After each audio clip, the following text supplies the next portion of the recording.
You want to know what pain really is?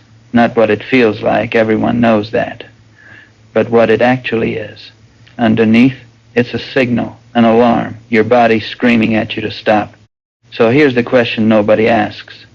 What happens when stopping means dying? The men who survived combat, real combat, weeks and months of it, they discover something. Something that contradicts everything you've been taught about suffering and willpower and courage. The alarm can ring in one room while you work in another. Pain doesn't stop. You don't beat it. You just stop living where it's happening. That sounds impossible until you realize you've done it yourself. Every headache that disappeared because work absorbed you. Combat just teaches you to do it deliberately under conditions trying to kill you. But here's the part nobody mentions.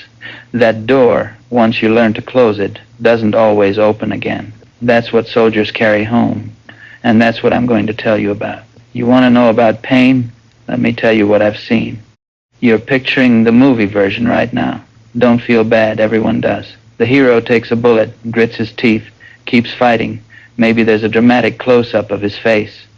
Jaw clenched, eyes blazing with determination. The music swells. He overcomes through sheer willpower, and by the third act, he's standing tall with his shirt torn just enough to look rugged. That's not pain, that's theater. Real pain doesn't wait for a dramatic moment. It doesn't care about your willpower. It's with you in the Vosges Mountains when it's 20 degrees and your hip wound has been festering for weeks because there's no time to get it properly treated.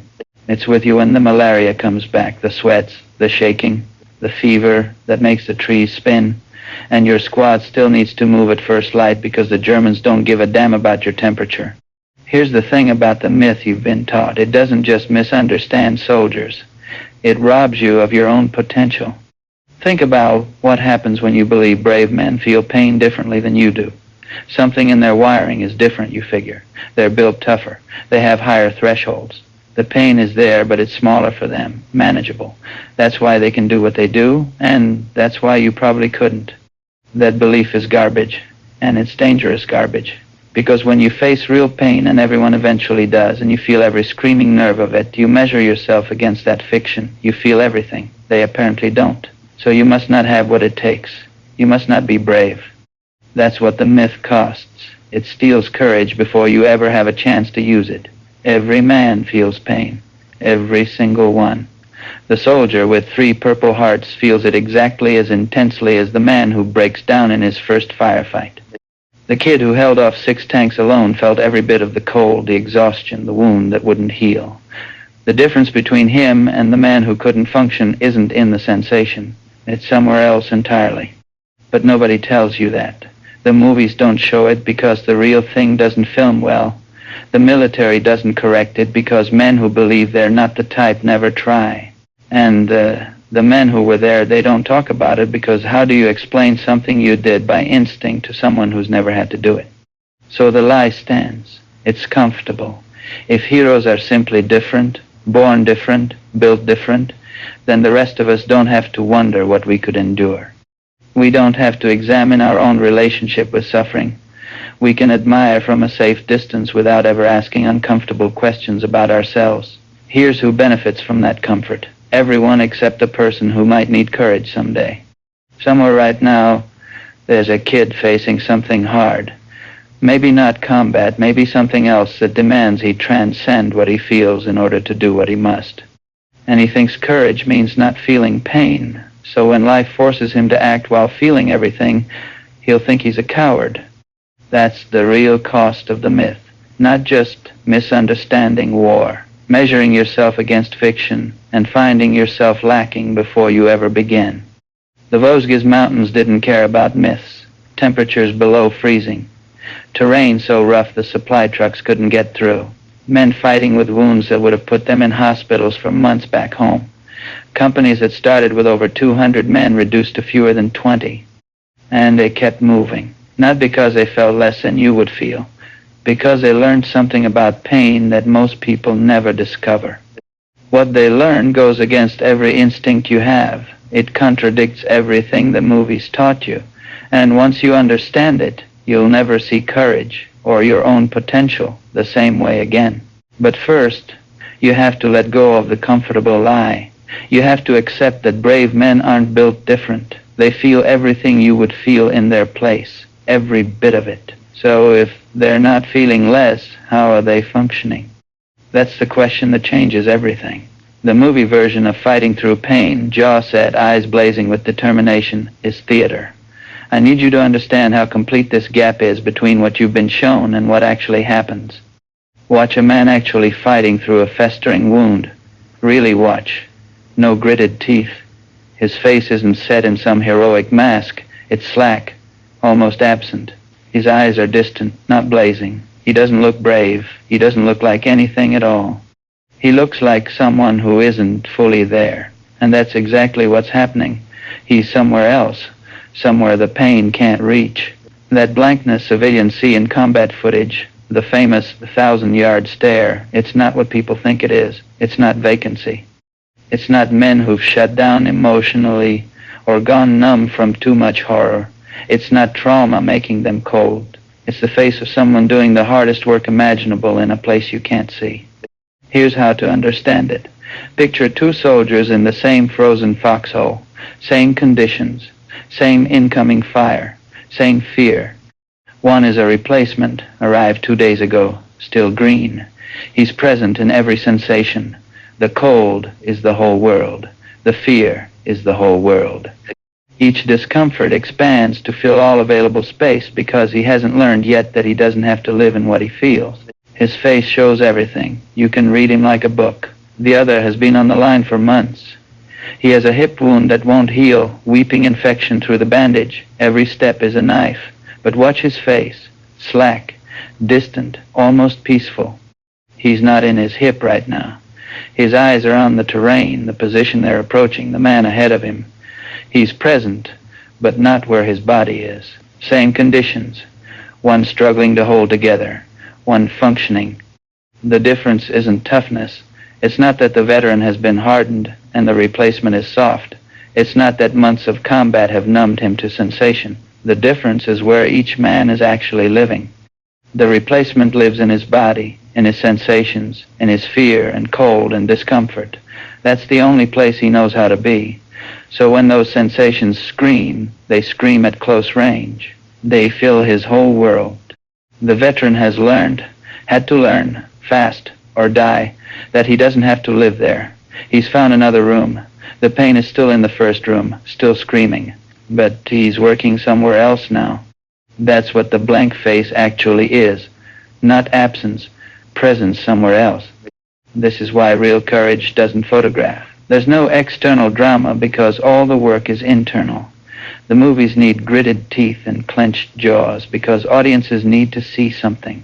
But the actual skill, the thing that separates the man who functions from the man who breaks down, it's invisible. It's happening inside, and it looks like nothing at all. When you see photographs of soldiers in action, the ones with blank faces and empty eyes, you're not looking at men who've stopped feeling. You're looking at men who've learned to feel somewhere else. The stare that looks like vacancy is actually residence in a different location. They're still afraid, still cold, still in pain. They've just learned not to be in those places. Now here's what this means for you. That kid who believes brave men feel less, he's wrong in a specific way that matters. They don't feel less. They feel somewhere else. That's not a genetic gift. That's not being built different. That's a skill.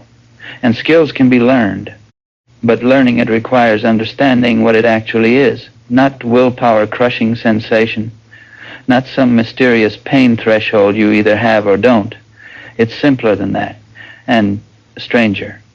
The men who survived really survived not just physically, but kept their minds working when everything fell apart. They learned something by accident or desperation, something that goes against every instinct you have about how suffering works. Physical sensation and mental objective exist in two separate territories, and the door between them can be closed. You want to know how a man with a festering wound and a fever that won't break still moves at first light when the squad needs him? That's how. He's not overcoming the pain. He's not beating it. He's not using willpower to crush it into submission. He's just not in the room where it's happening.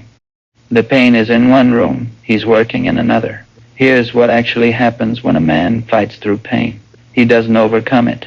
He doesn't beat it. He doesn't use willpower to crush it into submission. None of that works, because pain isn't an opponent. It's a signal. You can't defeat a signal any more than you can defeat the color red. What he does is simpler and stranger. He relocates his attention. Think about what pain actually is.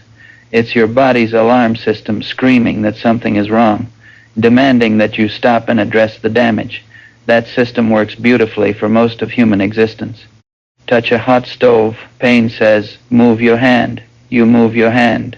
Simple. But combat isn't designed for the body's alarm system. Combat demands that you continue doing exactly what your body is begging you not to do. So the men who learn to function, and I mean really function, make decisions, lead squads, stay tactically sharp even while wounded, they discovered something. By accident or desperation, they discovered that the alarm can ring in one room while you work in another. The pain doesn't stop. You still feel it, every bit of it, but you stop living in the feeling. Your attention, that's the key, your attention moves to something else. The objective, the man next to you who's counting on you. The position you need to reach, the trigger you need to squeeze. The body screams. You hear it, you acknowledge it, and then you turn back to what you're doing. Let me show you what this looks like. A soldier in the Vosges Mountains. Hip wound that should have sent him to a field hospital weeks ago.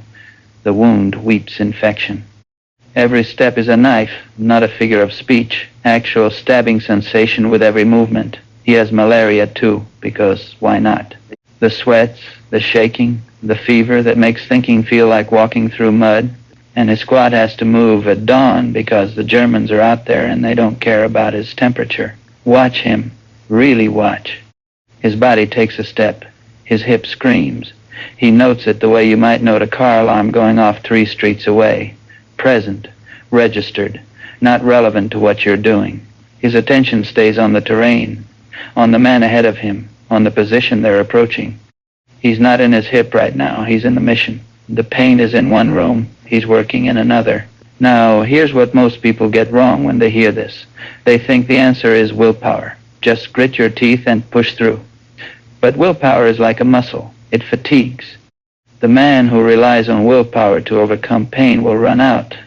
And when he runs out, he crashes completely. The men who function through extended suffering, weeks, not hours, they weren't using willpower. They weren't fighting the pain. They were simply not living in it. This requires less energy than constant battle. The door between rooms can be closed quietly. It doesn't require you to slam it. And here's the part that should change how you think about yourself. You've already done this.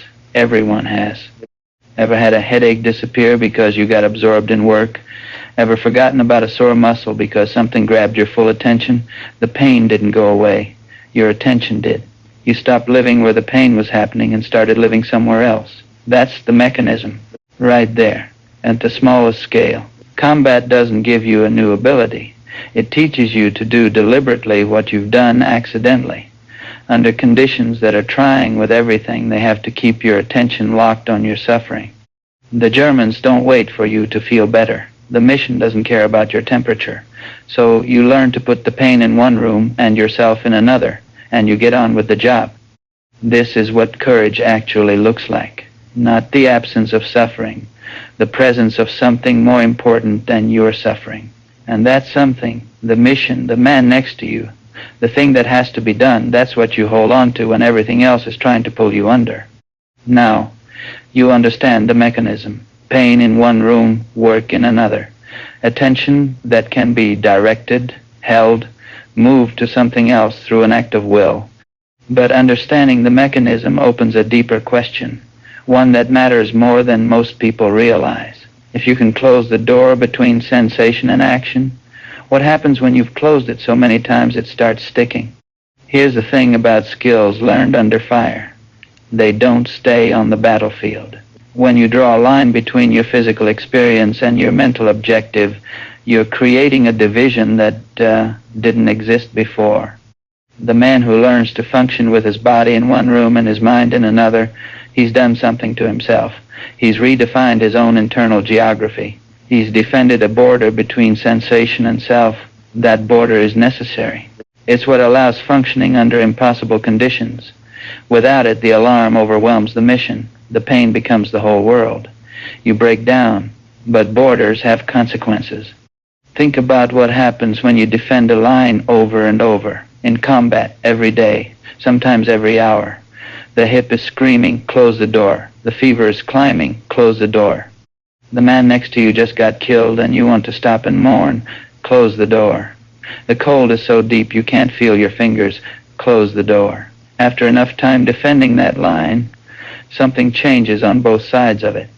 There's you before the war, where body and mind are one territory, everything integrated.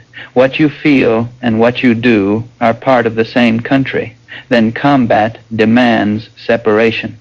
So you draw a line, body over here, mission over there. You defend that line every day, for months, for years. The terrain on each side of the border becomes different. The body learns to have its experience over there. The mind learns to do its job over here. They've learned to operate independently. That's not damage. That's adaptation. But adaptation doesn't undo itself. The man who learned to close the door on pain in the vase didn't learn to close it only in the vase. He learned to close the door. That skill doesn't come with a geography restriction. It doesn't switch off at the discharge station. The border he defended is still there. The geography he created inside himself remains. This is what most people miss when they talk about what combat does to men. They use words like damaged or broken. But nothing broke. Something was built. A border, a defense, a separation that worked exactly as intended. The question isn't what went wrong. The question is what happens when the skill that saved you changes who you are. Here's a scene that happens thousands of times. A veteran, home now, years later maybe. His body sends him a signal. Something's wrong, he should see a doctor. Pain in his chest maybe, or just a persistent ache that won't go away. And he closes a door. Same skill, different context. In the Vosges, closing that door meant staying combat effective. At home, it might mean ignoring something serious until it's too late. He's not being stubborn. He's not being macho. He's not refusing to take care of himself out of some misguided toughness. He's running on training that has no off switch. His body learned to send signals to a room he doesn't live in anymore. He learned that lesson so well, under conditions that made the lesson permanent, that he's not always sure how to unlearn it. Another scene. Same veteran, same years later. His wife asks what's wrong. She can see something's off, and he honestly doesn't know. He spent years training himself not to live in his experience. The feelings are somewhere. They're in the room where he put the pain, the fear, the grief, everything that would have overwhelmed the mission. But he's not sure how to get back there. The door that saved him is still between him and parts of himself he'd like to access. This isn't trauma in the way most people understand it. This is training. The training worked. The training also changed him in ways that served him in combat and may not serve him now. Seeing this clearly is seeing him truly. The man who seems disconnected from his own experience isn't broken. He's trained. The geography inside him was redrawn under fire, and geography doesn't just snap back to normal. Acute crisis can be handled by willpower. 1 hour, 1 day, 1 firefight.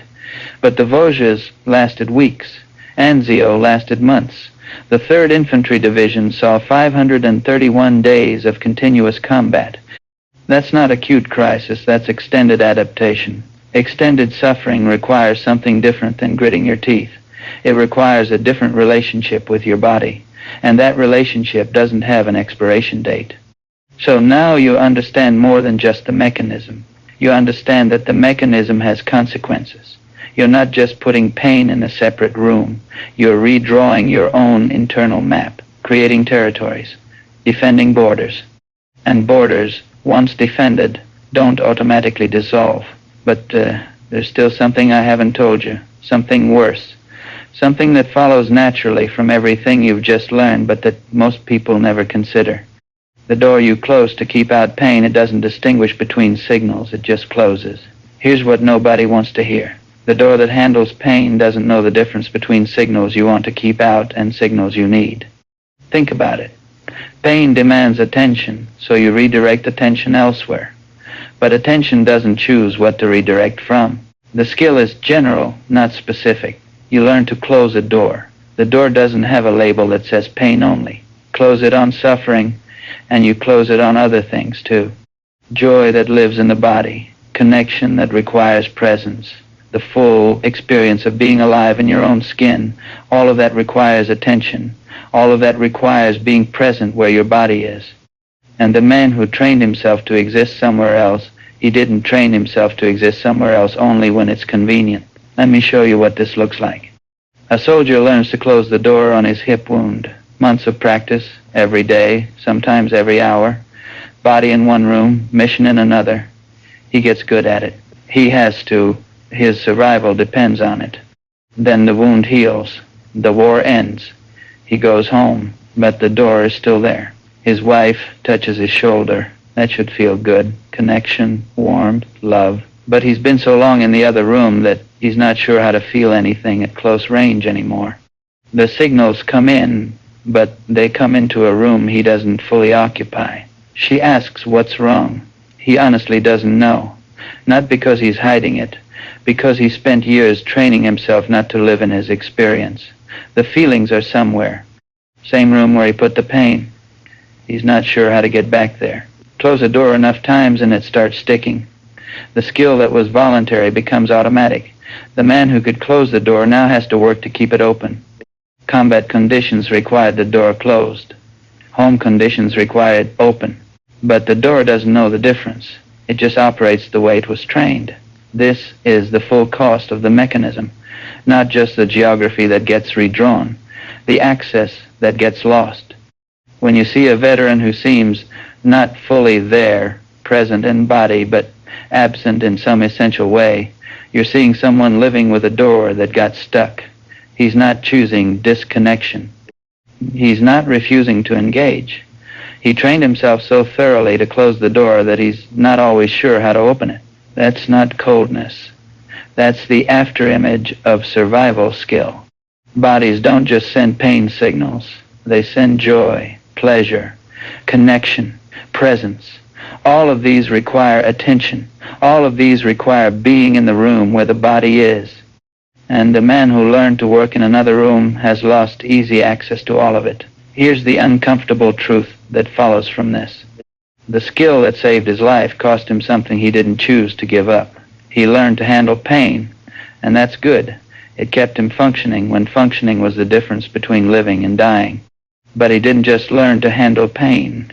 He learned to not live in his body.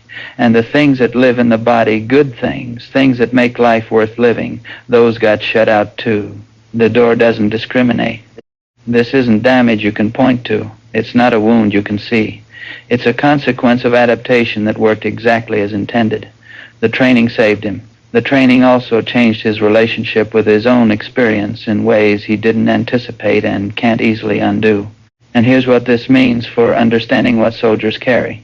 We talk about trauma like it's a thing that happened to them, an injury, something that got broken. But this isn't that. This is a skill they developed, a border they defended, a geography they created inside themselves because the alternative was dying. They didn't get damaged. They got trained. The training worked. And now they live with what the training cost. That distinction matters. The man who seems disconnected isn't suffering from something done to him. He's living with something he did to himself to survive. That's harder, in some ways. You can't just heal a skill. You can't recover from an adaptation. You have to learn a new way. And the old way was learned so deep, under conditions so extreme, that the new way doesn't come easy. Pain is just one signal. But you've probably figured out by now that everything I've told you about pain applies to everything else combat throws at men. Fear screams the same way pain screams. Exhaustion screams the same way. Grief screams the same way. The door that handles pain, it's the same door that handles all of it. And that means the cost isn't just about pain. It's about everything that had to be put in that other room to keep functioning. What happens when a man learns to put not just pain, but fear and grief and exhaustion and everything else his body throws at him. What happens when he learns to put all of that in one room and work in another? He survives. That's what happens. But what comes after surviving is something else entirely. Pain isn't special. That's what you need to understand now. Everything I've told you about pain, the mechanism, the 2 rooms, the door that can be closed, it applies to everything else combat throws at a man. Fear screams the same way pain screams. Stop, run, don't do this. Your body's alarm system firing on all channels, demanding you get out of danger. Exhaustion screams the same way. Stop, rest, you can't keep going. Your muscles burning, your mind fogging, every part of you insisting that you've reached the limit. Grief screams the same way. Stop, mourn. The man next to you is dead, and you need to feel that, to process that, to let it matter. But combat doesn't wait for you to process anything. The mission doesn't pause while you grieve. The Germans don't call a timeout because you haven't slept in 3 days. So the man who learns to put pain in one room while working in another, he learns a skill that applies to everything. Same mechanism, different inputs. Watch a soldier moving through everything at once. Wound that hasn't healed. Fever that keeps climbing. Exhaustion so deep his bones ache. Grief for the man killed yesterday who was his friend. Different signals. Same room to put them in. He processes fear the way he processes pain. Notes it. Acknowledges it. Turns back to the mission. He processes grief the way he processes cold. Present. Registered. Not where he's living right now. He processes exhaustion the way he processes the wound. Information from a room he's not in. Signals coming in from somewhere else. All of it gets the same treatment. Noted. Redirected. Filed somewhere that doesn't interfere with functioning.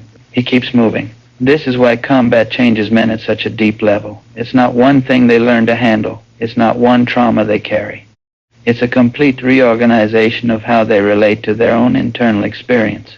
In civilian life, feelings generally guide actions. You feel tired, you rest. You feel scared, you avoid the threat. You feel grief, you stop and mourn. That's how most people live.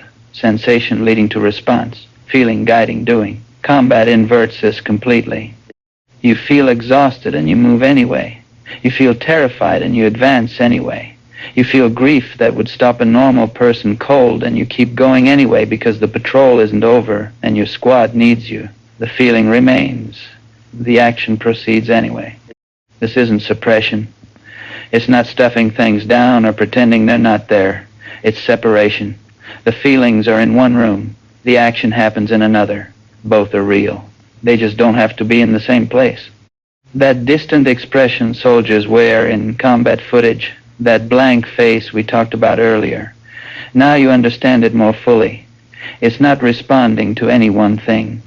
It's the face of someone running constant signal management on multiple channels simultaneously. Pain channel, noted, redirected. Fear channel, noted, redirected. Exhaustion channel, noted, redirected. Grief channel, noted, redirected. All at once, all the time. The face that looks like nothing is the face of someone working harder than you can imagine in a place you can't see. When you see footage of soldiers in the immediate aftermath of combat, after friends have died, after hours of terror, notice the flatness. That's not shock in the civilian sense. That's not men who've shut down or gone numb. That's men who've already redirected grief and fear into the same room where they put pain. They're still working on signal management. Multiple channels, constant input, everything getting the same treatment. The flatness is the face of that work. Here's a way to think about it. Imagine a switchboard operator managing incoming calls. One line is pain, one is fear, one is exhaustion, one is grief, one is cold, one is hunger. Each line is ringing, demanding attention, demanding response. Now imagine learning to route all of them to the same holding pattern so you can keep working on the main line, the mission, that signal management under fire. People think combat hardens men against specific things, against pain, against fear, against death. But the truth is broader than that. Combat teaches a general skill of signal management that applies to everything. Men don't become immune to fear. They don't become numb to grief. They learn to put those things in the same room where they put pain and work in another room.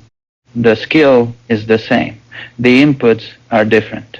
The result is a man who can function through conditions that would break most people, not because he feels less, but because he's learned to feel somewhere else. And now you see the full scope of what combat requires. It's not just handling one hard thing. It's learning to put every signal your body sends, pain, fear, exhaustion, grief, cold, hunger, horror, into one room while you work in another. It's a total reorganization of internal experience, a complete restructuring of the relationship between feeling and acting. The men who learned this didn't choose it. They discovered it by necessity, under conditions that demanded adaptation or death. And once they learned it, they couldn't unlearn it.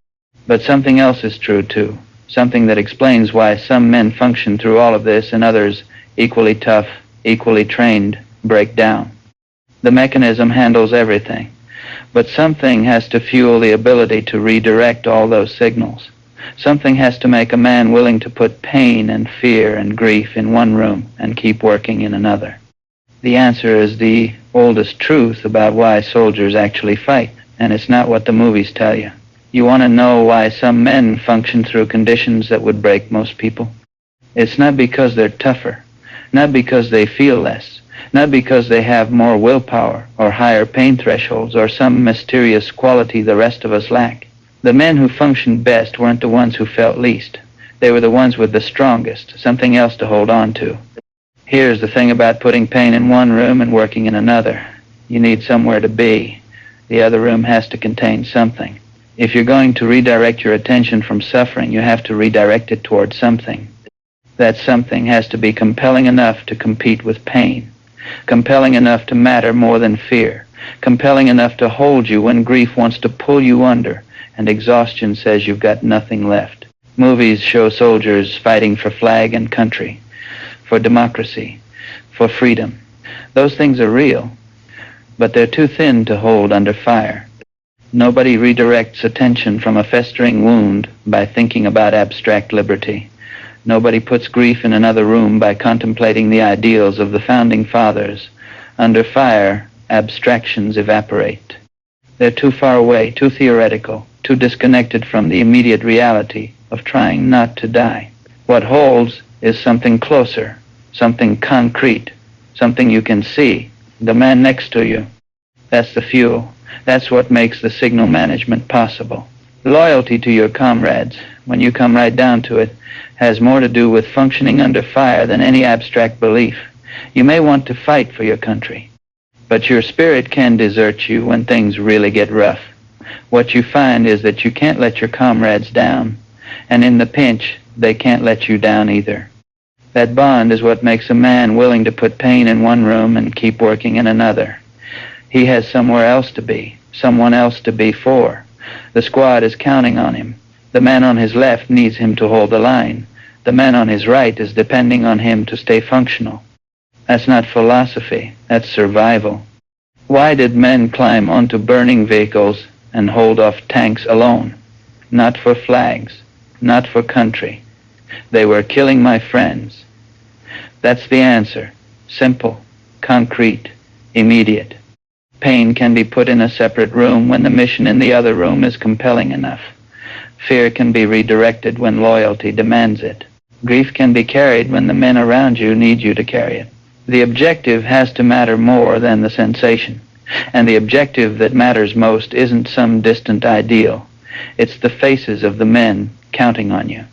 This is why men who lose their squad, who become isolated, who get separated from the unit they've been with, often break down, not because they're weaker than the men who keep functioning, because they've lost the anchor that makes signal management possible. The other room is empty now. There's nothing to redirect toward. The pain and fear and exhaustion flood in because there's no compelling reason to keep them out. This also explains something civilians find disturbing. Veterans who talk about missing combat, missing it, the most terrifying, painful, horrible experience of their lives, and they miss it. Part of what they miss is this: the clarity of having something that mattered enough to hold on to. In combat, the question of what to redirect toward is answered. The squad, the mission, the man next to you, the thing that must be done and only you can do it. There's no ambiguity, no searching for purpose, no wondering what's worth suffering for. The answer is right there, concrete, immediate, compelling. At home, that clarity is gone. The mechanism is still there, the ability to redirect, to put pain in another room, to work somewhere else. But the somewhere else is vague now.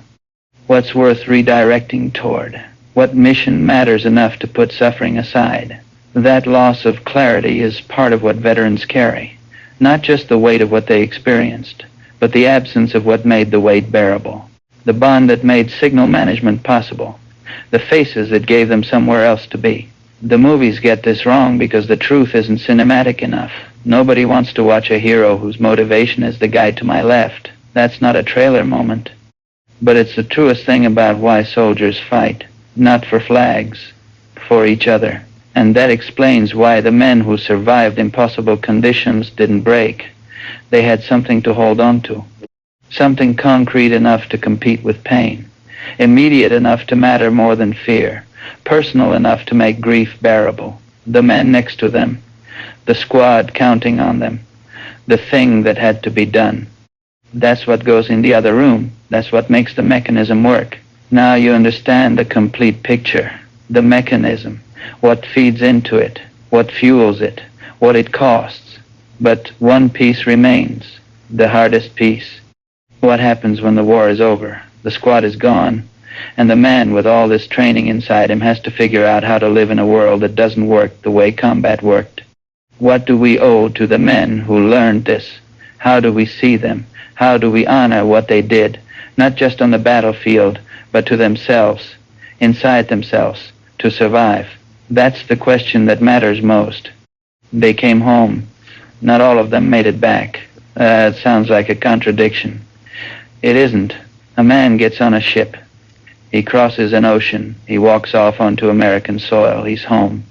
But the version of him that left, the one who hadn't yet learned to close doors inside himself, who hadn't yet redrawn his internal geography, who still lived in his body in the normal way, that version is gone. Something else is standing there now. Someone who learned skills that can't be unlearned. Someone who defended borders that don't dissolve. Someone who carries geography that was redrawn under fire. He's home. But he didn't entirely make it back.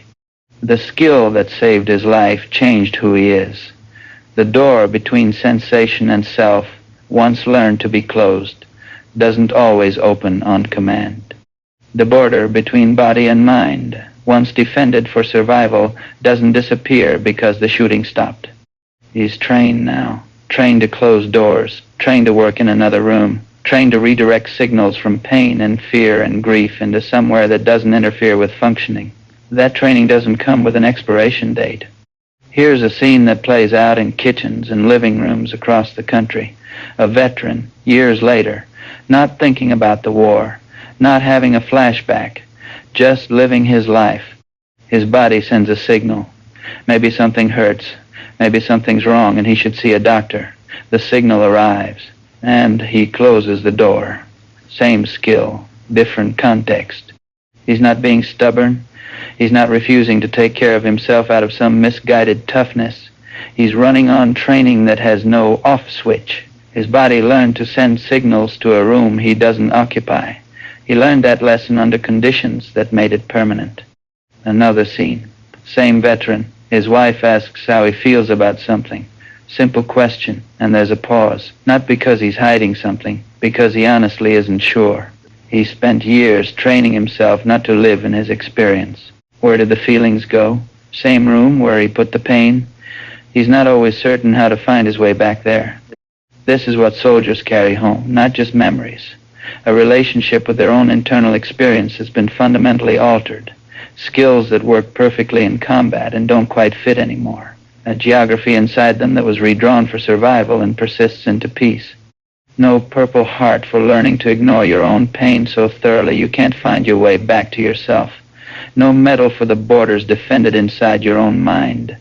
No recognition for what you did to yourself, not what was done to you. what you did to yourself in order to keep functioning. The casualty lists count the dead and wounded.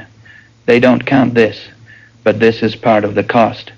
People see veterans struggling at home and use words like broken or damaged. Those words aren't entirely wrong, but they miss something important. He's not broken. He's trained. The training worked. The training saved his life. The training also changed him in ways that served him in combat and don't serve him at home. That distinction matters. The man who seems disconnected from his own experience isn't suffering from something that happened to him. He's living with something he did to himself to survive. That's different. You can't just heal a skill. You can't recover from an adaptation. You have to learn a new way, and the old way was learned so deep, under conditions so extreme, that the new way doesn't come easy. What was necessary and adaptive in combat becomes problematic at home. Same skill, different environment, different outcomes. The door that let him function while wounded now stands between him and the doctor's office. The border that kept pain from overwhelming the mission now keeps him at a distance from his own wife. The signal management that handled fear and grief and exhaustion now handles everything, including the things he'd rather feel if he could figure out how. When you encounter a veteran who seems disconnected, who doesn't take care of himself the way he should, who has trouble being fully present, recognize what you're seeing, not damage, training. The training served its purpose. The training also persists beyond its context. Seeing this clearly is seeing him truly. He came home. He didn't entirely make it back. The version of him that left is gone. What returned is something else. A man shaped by extraordinary demands, carrying skills that can't be unlearned, living with geography that was redrawn under fire. The real heroes didn't come home at all. The ones who did came home changed, and the skills that saved their lives out there sometimes make it harder to live in here. That's part of what we owe them. Understanding. Not pity, not worship, not the comfortable distance of calling them heroes and moving on. Understanding. So now you know. You know the myth, the comfortable lie that brave men feel pain differently, that heroes are built different, that courage is about willpower crushing sensation into submission, and you know why that myth is garbage. Dangerous garbage that robs ordinary people of their own potential. You know what actually happens, the two rooms, the door that can be closed, the mechanism of attention relocation that lets men function through conditions that would break most people. Not overcoming pain, not beating it, just not living where it's happening. You know what it costs, the borders that get defended, the geography that gets redrawn, the door that doesn't discriminate and closes on joy as easily as it closes on suffering. The training that saves lives and changes who you are. You know what fuels it, the man next to you, the squad counting on you, the concrete loyalty that holds when abstractions evaporate, not flags, faces. And you know what soldiers carry home, skills that don't switch off, geography that doesn't snap back, training that persists beyond its context. What you do with that knowledge is the final question, and the answer isn't what most people expect. We're taught that gratitude is what soldiers deserve. Thank you for your service. Parades, flags, honors and medals and ceremonies. And those things aren't wrong.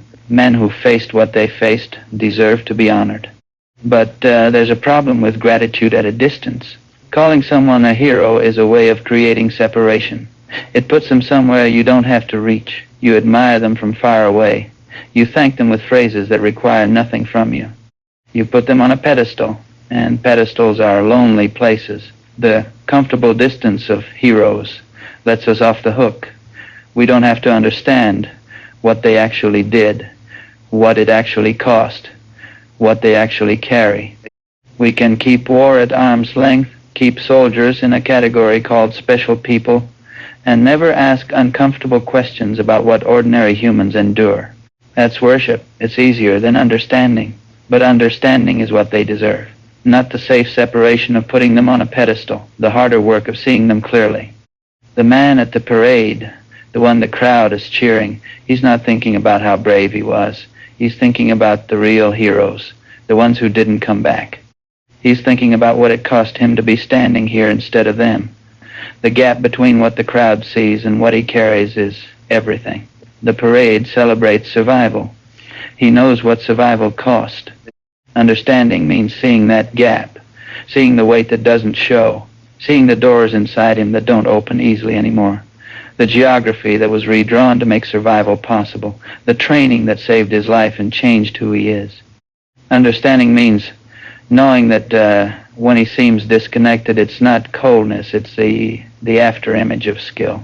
When he can't explain how he feels, it's not because he's hiding, it's because he learned too well to live in another room. When he doesn't take care of himself, it's not stubbornness, it's training that has no off switch.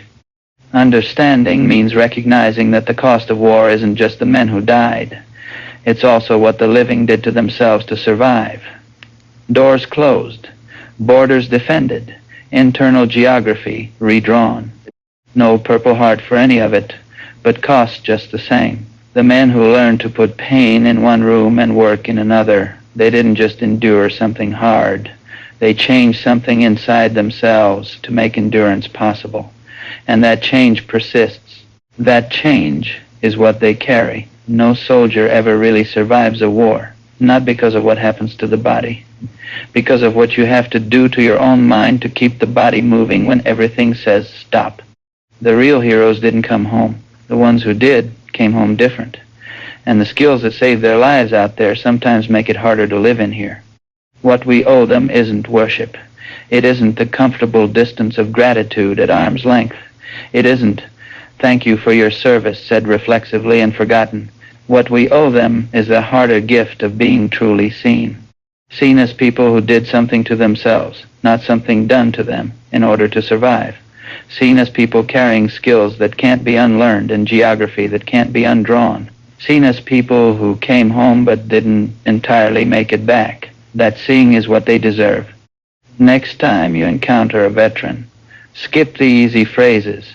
If you can, see them.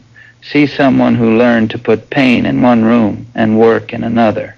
See someone who carries borders, defended under fire. See someone who came home changed in ways that don't fit on a casualty list but cost just the same. That's the whole truth about pain and soldiers. Not comfortable, not simple, but true. They felt it, all of it, every bit as intensely as you would feel it in their place. They just learned to live somewhere else, and that learning changed them forever. No soldier ever really survives a war. Not because of what happens to the body, because of what you have to do to your own mind to keep the body moving when everything says stop. Real heroes didn't come home. The ones who did came home changed. And the skills that save their lives out there sometimes make it harder to live in here. They felt it, all of it. They just learned to live somewhere else.